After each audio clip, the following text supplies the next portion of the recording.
Straight ahead on CCX News, something new at the Brooklyn Center Police Department that may help combat the opioid drug crisis.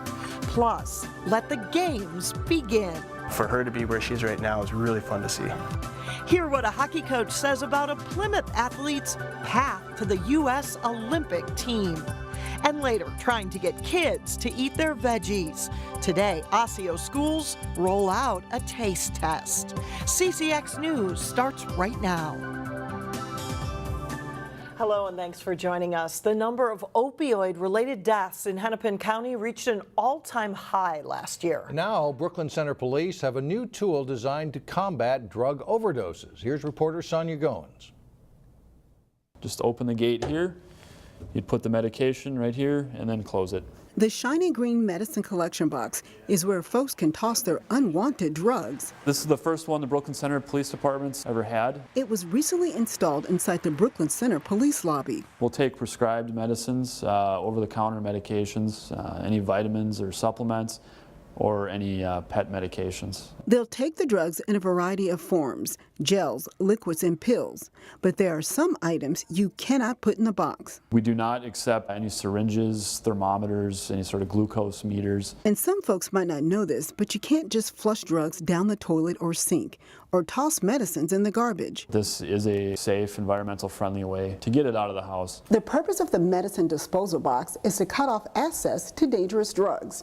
In the past 5 years, Brooklyn Center Police have had 403 calls for drug overdoses. Whether it's small children, we don't want them to get poisoned, whether it's someone who may have the opportunity to become addicted, and then for someone who is addicted, we want to make sure that they're not accessible. The Hennepin County Sheriff's Office has had the medicine boxes for a while. They say they make a difference. The Sheriff's Office has been involved in this since about 2012 now, and we've collected about 114,000 pounds of discarded medications. The medicine disposal box cost about $700. Brooklyn Center officials say if they can save even one life, it's money well spent. We're very optimistic as to how much we'll collect, and hopefully we can reduce some of the overdoses and some of the accidental poisonings in the community. Sonia Goins, CCX News. The medicine collection box is open 24 hours a day, and you don't need to show identification or fill out any paperwork to use it. A man remains hospitalized in critical condition after he was shot by Maple Grove police following a confrontation inside a home. Police responded just after 2 p.m. Wednesday following multiple 911 hang-up calls. The home is situated on a cul-de-sac in the 9600 block of Trenton Lane North. When police arrived, they found a man with a knife. While Maple Grove Police Chief Eric Werner couldn't answer what preceded the shooting, he did say officers tried using a taser, but that was ineffective. That's when an officer shot and injured the man. There was one armed individual. The individual was armed with a knife, and that's what caused what we know at this point what was the result of the confrontation. Per Maple Grove police policy, it will be up to the Minnesota Bureau of Criminal Apprehension to sort out all the details. According to the Star Tribune, the son of the man shot told the paper that his father has had drug problems. A company that's planning a move to Brooklyn Park is applying for up to $1 million in state job creation funds to help it expand. Proto plans to buy and renovate a building at 85th and Wyoming. The company would move from its facility on Niagara Lane in Plymouth, where it employs 225 people. Proto says the relocation would allow it to add at least 139 new jobs over the next 3 years. Proto is the world's largest manufacturer of parts for several industries, including medical, computer electronics, automotive, and aerospace.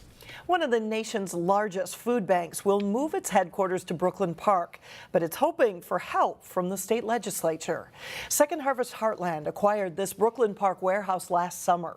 The building is twice the size of its current warehouse in Maplewood. Second Harvest Heartland is trying to raise $50 million for infrastructure and equipment needs, and they're asking state lawmakers to contribute $18 million towards the effort. This is not a regional project, this is not a local project, this is a statewide project. We're asking for $18 million. The return on that investment is going to be in the hundreds of millions of dollars. We're going to generate 68 million meals every year that is going to reach over 300,000 hungry Minnesotans. We really think that we can close that meal gap. Second Harvest officials say the hunger costs the state close to $1 billion a year in poor academic achievement, poor health, and lost productivity at work.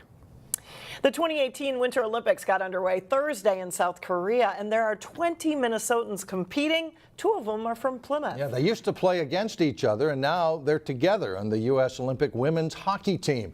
And those who knew them as younger players are excited. The picture from the state tournament in her senior year, and Danny is right there, number 9 in the middle, their head down, 100% focused during the national anthem. That's Danny Cameronisi back when she played for Blake High School. Her former coach says number 9 was the best under-18 hockey player in the world and the best he's ever coached. It's no surprise she made it all the way to the Olympics. She was the quintessential elite athlete, just intense on the ice, a very inclusive, great captain, but she led by example. And every single practice that we were on the ice, she was the leader. And she always worked hard, harder than you could ever imagine. She is joined on the Olympic team by another Plymouth product, Kelly Panic. She wore number 19 for Benilde St. Margaret's. Both are former Gopher hockey players as well. So congratulations and good luck. Absolutely. Still ahead on CCX News, today's school spotlight takes us to the Wayzata district's smallest elementary school. Plus, the racing stars of the snow are back for another day of section Nordic skiing. But first, don't let the sunshine fool you. Friday will be frigid with highs in the lower teens. Large and highly performing schools are usually what come to mind when people think of schools in the Wayzata School District. In today's school spotlight, Delane Cleveland takes us inside the district's smallest school and explains what makes Birchview so successful. I am ready to start workplaces, and I need my workplace helpers. In some places, an elementary school with 500 students wouldn't be considered as small. They're ready, they're quiet to start our next job. But in the growing community of Plymouth, Like the early Birchview Elementary in the Wayzata School District falls into that category. We are the smallest of the elementary schools, but that's actually a really nice size. It does feel more like a family and a community, so it's nice to have that smaller number of students. Sam Fredrickson has been principal of Birchview for the past 5 years. 1 + 1 is 2. And in that time span, the school has had a remarkable run of recognition. We actually were a Minnesota Reward School for 5 years in a row, and because of that, our State Department recommended us for the National Blue Ribbon of Excellence Award in Washington, D.C. That national award is now displayed proudly near the main entrance. Hi, Nina. But staff members here will admit that while awards are nice, they just want the students to be doing well. The district mission is each and every student and very targeted on individual needs, and we've really lived that out here at Birchview. Let's adjust our circle. If you go inside a classroom, I want to be really focused in on fluency, so let's make this our best one yet. You'll find a fun and structured atmosphere where students listen attentively. Nobody is harming me. While teachers take the art of storytelling to another level. Do you expect me to have you to dinner? Ha! I will have you for dinner. And when they're not reading out loud, you can find older students with their heads buried in their books or iPads. Why don't you do 6 on top? While the kindergarten students learn the basics of math. You know you can count on them. Talk to some of the students who attend Birchview. The teachers are great, and everything is like perfect, and this is just a good school for people. And you'll hear positive reviews about a school that offers kids a strong support system. People are always there for them, and if they're really feeling scared, there's a lot of teachers here. Y-E-L. In addition to offering a strong support system, the students are taught the important values of community, compassion, commitment, and curiosity. Oh, these. Yeah. And when they're spotted showing off one of these values, Kids love these. We actually keep track of them. they receive a Trojan Pride slip. And it's not for when you go above and beyond. It's just that a teacher or a staff member notices a student do their job. So it's not meant to be a reward as much as acknowledgement. Meanwhile, students can hand the Trojan Pride slips out to their peers as well. It feels good handing out Children's Pride slips to other people. But above all else, the goal is that by the time students at Birchview graduate and move on to the 6th grade, they'll have the skills they need to have success in the classroom and in life. So when kids take their learning and actually do something with it, that's really exciting to me. In Plymouth, Delano, Cleveland, CCX News. Still ahead, Osseo schools test ways to get kids to eat their veggies. But first, Wayzata's girls basketball team takes aim at another opponent as the Trojans look to stay undefeated. John Jacobson is in next.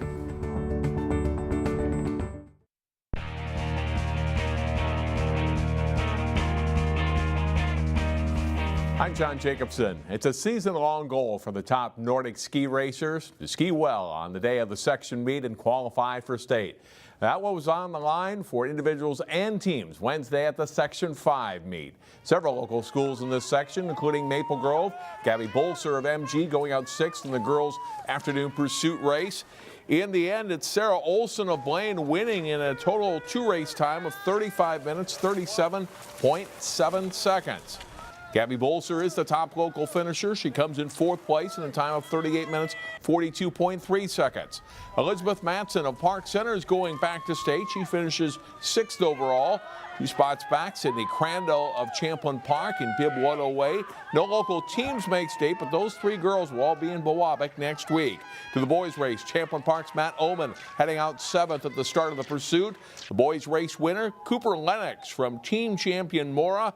His time 30 minutes, 17.8 seconds. Top finisher from the area, Maple Grove sophomore C.J. Young there in bib 203, places 4th as qualifies for state. Champlain Park's Matt Ullman and Mark Scheller qualify for state as well. And here's what some of the local state qualifiers had to say after their races. Last year I missed it by about two spots, so I was super close last year. I remember thinking to myself, I gotta make it this year. Like next year's gonna be my year. And to actually make it, just to have all of that hard work throughout the season pay off it's such an amazing feeling. I'm really happy that I was finally able to do it on my own. The past 2 years, my team's gone and I've helped them go, but I never got to qualify individually. So this year, I'm super, super stoked that I did. I think going there last year gave me a good experience to go into next year because they do skate first and classic second, so that's a little different, but I'll have that under my belt once to go do it again. I felt like my race this morning went really well. I really worked the past for my classic skills, and I could definitely see it in today's race. I felt really strong. It hurt a lot, but it was a good hurt today. The state Nordic ski meet is next Thursday at Giants Ridge in Biwabik, one day after the state Alpine meet. The Wayzata boys basketball team had a tough stretch run of opponents. That included a non-conference matchup with Eastridge for Coach Brian Schnettler's team. Luke Paulson drives and passes to Keaton Heidi for a 3-pointer from the corner. This one ties the game up at 7. But Eastridge really controls the first half. Ben Carlson takes it all the way for the layup, and the Raptors go up by 10. Their star, Courtney Brown, is on fire. He nails a 3 from the right side, and he takes over. Then it's a 3 for Brown off the inbounds play. He scored 23 points in the first half, 38 for the night, and the Raptors lead by 20 at halftime. Wayzata fights back to make a game of it. Connor Hale, the steal. He'll take it all the way for the hoop plus a foul. The Trojans are within 59-46. Jacob Benega stops and pops a long 3 for in transition. Wayzata gets the deficit to single digits late, but they can't quite catch up, and Eastridge wins it 79-70. The Wayzata girls basketball team is ranked 2nd in the state in Class 4A, and the Trojans look to run their record to 22-0 Wednesday night when they hosted Delano. Trojans sophomore forward Annika Stewart hits the mid-range jumper to put Wayzata ahead 8-3 early. Stewart would finish the night with 14 points. Jasmine Smiley on fire from the outside. This 3 from the wing stretches Wayzata's lead to 10 points. Next time down the court, Smiley on the other wing drains another 3. She finishes with 4 made 3-pointers and 15 points. Great pass here, Mimi Schrader right on the money to Olivia Arnebeck. That caps a 16-0 scoring run for Wayzata. Delano's Ellie Norling scores in the final seconds of the first half. It's 33-16 Trojans at halftime. Second half, Schrader, another assist. Callie Tyson up and in for 2. Trojans up by 25. Wayzata made 8 3-pointers in this game, including this one from Stewart. They go on to win 65-33. They'll host Eden Prairie in a key Lake Conference game on Friday. Well, highlights of the big Maple Grove Park Center Northwest Suburban Conference girls basketball game from Thursday night, plus section girls hockey and more Friday, starting at 4 here on CCX News. Alex and Mike, back to you. All right, John, thanks. Still ahead, one of the biggest challenges for a parent trying to get kids to eat their veggies. But Osseo schools may have some answers. We'll show you when we come back. Everyone knows that vegetables are good for the body, but they usually aren't our favorite things to eat. Osseo Area Schools is zeroing in on vegetables and trying to encourage kids to give them a try. Reporter Shannon Slatton explains how they're doing this. Students filing into the school cafeteria at Oakview Elementary School have no idea a surprise is in store for them. Behind the lunch line, 2 chefs are dishing up today's taste test. Roasted carrots. Carrots are not new, but it's just the way I prepare them, the way I flavor them, the different seasonings, so they're getting a different taste. Chef Jojo is the newest chef to join a team trying to do a very tough job. Osseo Area Schools received a grant from Hennepin County to try to get kids eating healthy food, starting with school lunch. It's exposing the kids to new flavors, new textures, new vegetables, and getting them to go home and say, hey, Mom and Dad, try this. I want to make it at home. Vegetables always a challenge, not just to kids, even to us grown-ups. But it's one thing to provide the vegetables on a tray. It's another thing to get kids actually want to eat them. Then we go out and we do taste tests with the kids, try to get them excited about eating something besides a hamburger. We want to know what you think about it. So today, students have a taste test. It's very good. They can vote with their trash on whether or not they liked the roasted carrots. It tastes like party pizza a little bit. So what did you think? I think it was awesome. This recipe has already passed a taste test at Rush Creek Elementary. When I tried it at first, it tasted really good, but then when I tried a big piece, it tasted really spicy. Here, it appears to be a hit too, and could be incorporated into the regular menu soon. Because of the butter, it makes it softer and I like it that way. In Maple Grove, Shannon Slatton, CCX News. Chef Jojo will also help make recipes more diverse to reflect the student body at Osseo Area Schools. They've already incorporated coconut curry beans into the menu rotation. But the next vegetable the chefs are tackling could be a tough one, zucchini. My favorite, though. You like that? Yeah, maybe it'll be thumbs up for zucchini over there. I hope so. Try it out, kids. That's it for now. Thanks so much for joining us, everyone. We'll see you back here on Friday, starting at 4 o'clock.